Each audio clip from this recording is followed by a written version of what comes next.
En esta oportunidad hablaremos sobre la clasificación de los materiales para esta asignatura de la carrera de Ingeniería Química.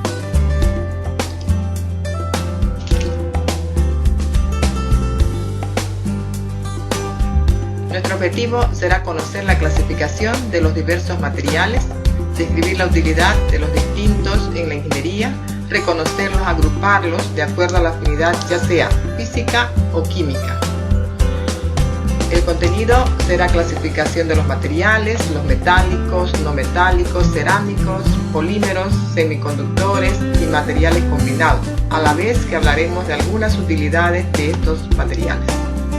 Sabemos muy bien que los ingenieros diseñan la mayoría de los productos manufacturados y los sistemas de elaboración necesarios para su producción. Por eso es necesario el conocimiento de esto que hablamos de clasificación de los materiales para saberlos elegir adecuadamente.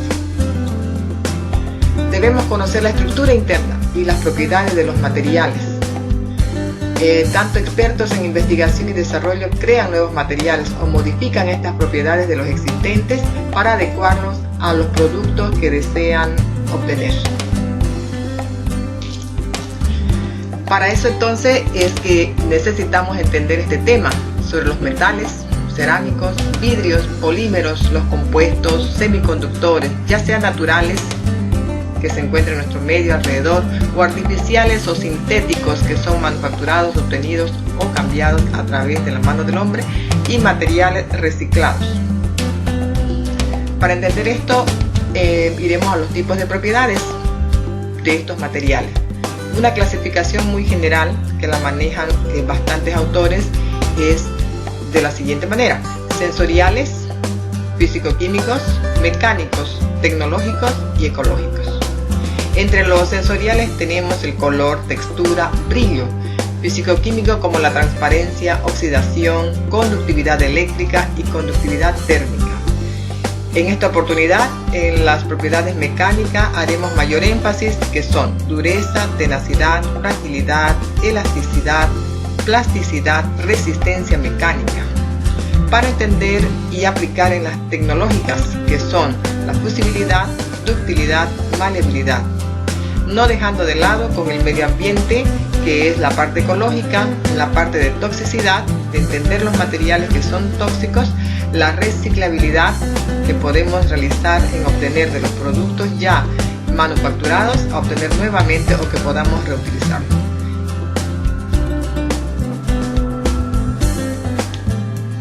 Materiales naturales, aquellos obtenidos directamente de nuestro entorno, solo tratados mecánicamente para definir la forma deseada.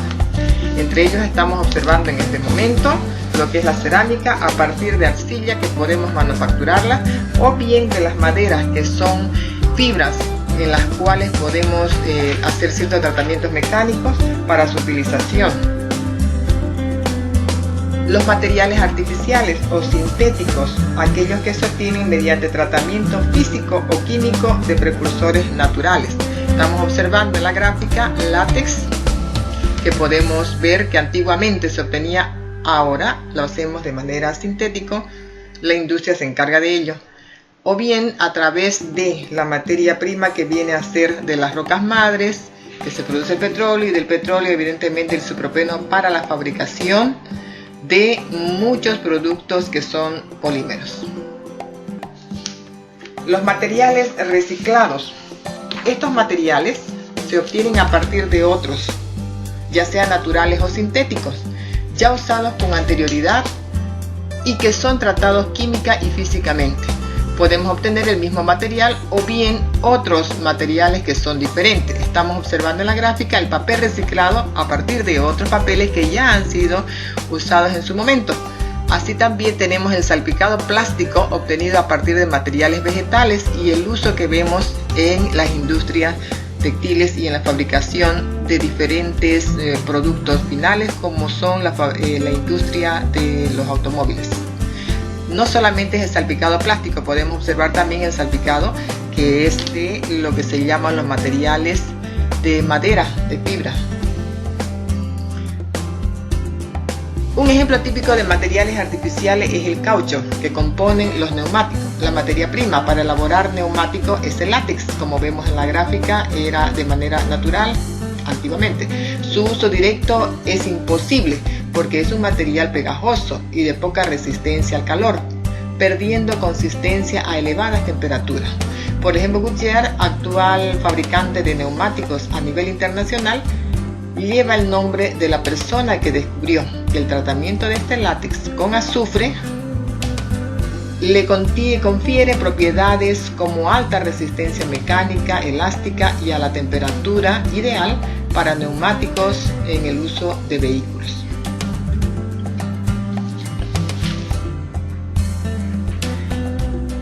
Pueden tomar apuntes acerca de esta dirección para ver el video sobre la fabricación de neumáticos. Luego realizaremos la práctica grupal para intercambiar las ideas y los puntos principales de la fabricación. Bien, ahora empezamos con las propiedades de los materiales. Para dar uso a los diferentes materiales es necesario conocer cuáles son sus propiedades. Evidentemente a nadie se le ocurriría construir un automóvil de papel porque necesitamos ver la utilidad, la finalidad del mismo. Las propiedades mecánicas son aquellas que tienen que ver con el comportamiento ante los esfuerzos que sufren los distintos tipos de materiales.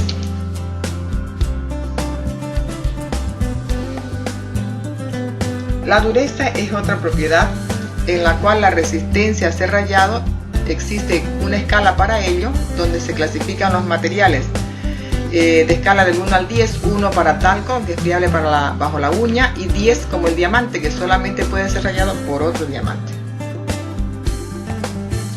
Otra propiedad es la tenacidad, que es la resistencia a ser deformado elásticamente. Un material se deforma elásticamente cuando tras la deformación es capaz de recuperar su forma inicial. Si tras el esfuerzo la forma inicial no se recupera, hablamos de la deformación plástica, que podemos ver aquí en la ordenada, que refleja la deformación, y en la abscisa vemos la escala del esfuerzo.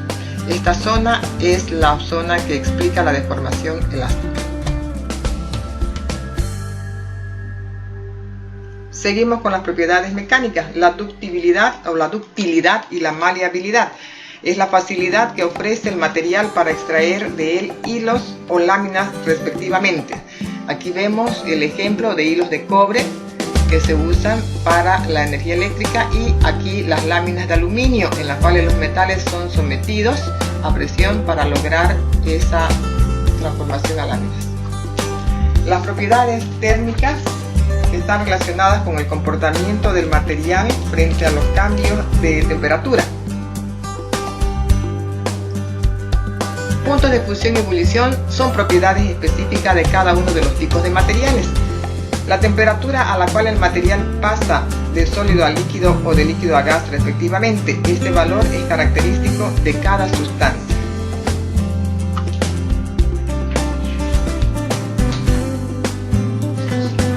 La conductividad térmica, propiedad específica, capacidad para conducir el calor a lo largo del material. Aquí en relación a esto directamente decimos los materiales conductores del calor o aislantes del calor. Este es un ejemplo de la conductividad al calor.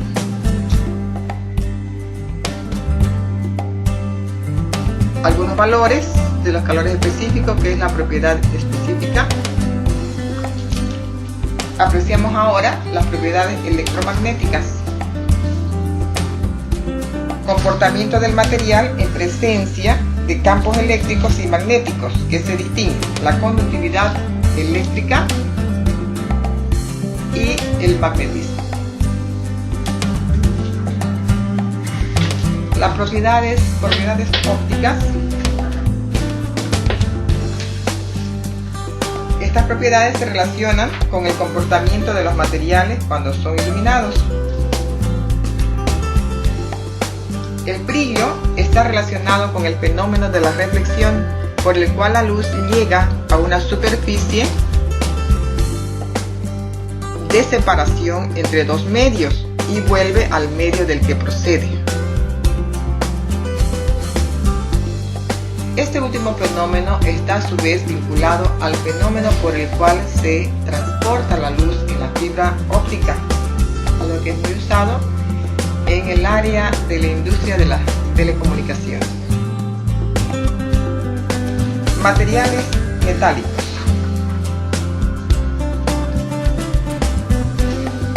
La ciencia de los materiales define un metal como un material en el que existe un solapamiento entre la banda de valencia y la banda de conducción en su estructura electrónica, es decir, en el enlace metálico que conocemos. Aquí vemos algunas aplicaciones de estos materiales metálicos, o bien en las industrias, el acero estructural, y esta tabla para ver que no solamente existen los materiales metálicos, sino también los no metales, como es la presencia del carbón, hidrógeno, oxígeno. Los principales materiales industriales no metálicos son los cerámicos, polímeros, semiconductores y los materiales compuestos. Aquí vemos estructuras del polietileno, del etileno, de manera molecular. Cerámicos y vidrios. Cerámicos se obtienen moldeando arcillas y sometiéndolos después de un proceso de cocción a altas temperaturas en un horno. Un ladrillo, una teja, una pieza, una vajilla, incluso un lavador son productos fabricados con materiales cerámicos. Aquí vemos algunas presentaciones de uso en la industria de la construcción. La presencia del aluminio, que es un metal común en las arcillas. Otro material son los polímeros y sus estructuras moleculares y el uso de ellos. Por ejemplo, ampliamente tenemos en el sistema de protección los EPP, equipos de protección personal, como los lentes intraoculares y extraoculares, las prótesis como la silicona, las fibras textiles como los poliamidas, poliéster, implantes óseos que se realizan actualmente en cadera, rodilla, medicamentos en la cosmética, cauchos, ya sea para calzados. Tipos de materiales como los semiconductores, que es muy ampliamente usado en la electrónica. Y finalmente tenemos lo que la industria actualmente está desarrollando bastante para mejorar sobre todo las propiedades tanto físicas, mecánicas, de acuerdo al uso que vayan a dar. Los materiales combinados o compuestos. Aquí en la figura vemos el ejemplo de material compuesto formado por fibra de refuerzo a escala microscópica en una matriz polimérica. La gran profundidad de campo de imagen es característica de la microscopía electrónica de barrido. La otra figura que vemos a la derecha es un palo de golf de material compuesto. Es un ejemplo de este tipo de material obtenido por moldeo de una resina epoxi reforzada con fibra de carbono. Estos compuestos pueden seleccionarse para lograr combinaciones poco usuales de rigidez, resistencia, peso, rendimiento a alta temperatura, resistencia a la corrosión, dureza o conductividad.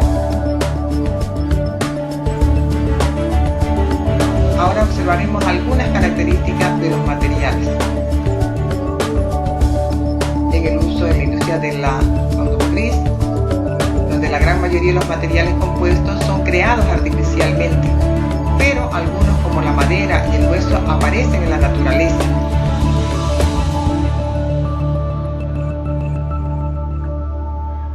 No dejaremos de nombrar también los materiales inteligentes, como es el caso de las aleaciones con memoria de formas empleadas como endoprótesis vasculares para expandir arterias obstruidas o dar soporte a arterias débiles. Otro ejemplo que vemos aquí a la derecha es endoprótesis de prueba, prótesis posicionada en una arteria dañada para soportarla. Bien, todo lo mencionado anteriormente debemos emplear en algo, en diseño industrial. ¿Cómo partimos para un diseño? Primero de una idea o una necesidad que hace posible que se logre este diseño. Entonces, para ello debemos seleccionar el material y los conceptos previos nos ayudarán a hacer esta selección. Luego tenemos la definición del proceso de fabricación para así, con este ciclo, lograr un producto final. Esto es un esquema básico para los materiales en el uso del diseño. El diseño debe tener ciertas características para lograr estas propiedades intrínsecas que deben tomarse en consideración. El primero es el precio y la disponibilidad que tenemos para la fabricación de ese producto final. Otros son las propiedades mecánicas que ya mencionamos, como la rigidez, la tenacidad, la resistencia mecánica, dureza, resistencia a la fatiga térmica, resistencia a la fluencia. O las propiedades superficiales como la corrosión, la oxidación, la fricción y desgaste que tienen algunos materiales usados en la industria del proceso. Las propiedades físicas como densidad, propiedades térmicas, eléctricas, magnéticas y ópticas también deben considerarse en el diseño. Las características de fabricación como la síntesis del material conformado, la ejecución de uniones y el buen acabado, no dejando de lado la función estética, la apariencia y la textura. Esas son esas propiedades a considerar en el diseño del producto final. Aquí mostramos una tabla en la cual habla de las familias de materiales de las que acabamos de mencionar: los metales, los cerámicos, los polímeros, los materiales compuestos, así como algunas características o puntos fuertes de las propiedades generales de estos diversos materiales que se han pronunciado y las debilidades que tienen a considerar para este tipo de diseño. Los procedimientos para seleccionar estos materiales en plantas químicas y diseños de productos están planteados en esta gráfica, en esto que tenemos. Primero, la necesidad de mercado, conceptualizar la definición, los detalles para lograr ese producto, herramientas de diseño, modelado funcional, estudios de viabilidad, análisis aproximado, modelos geométricos, simulación, métodos de optimización, modelo de costos, modelos de componentes, el análisis de elementos finitos. La selección de materiales, todos los materiales, baja precisión de datos, ¿no? Algunos materiales, alta precisión de datos, o un material mayor precisión de datos posible, son los considerados para lograr un producto adecuado en la selección del material en planta química y en diseño de productos. Bien, con esto damos por finalizado para que puedan realizar los grupos luego de dar la observación a los videos que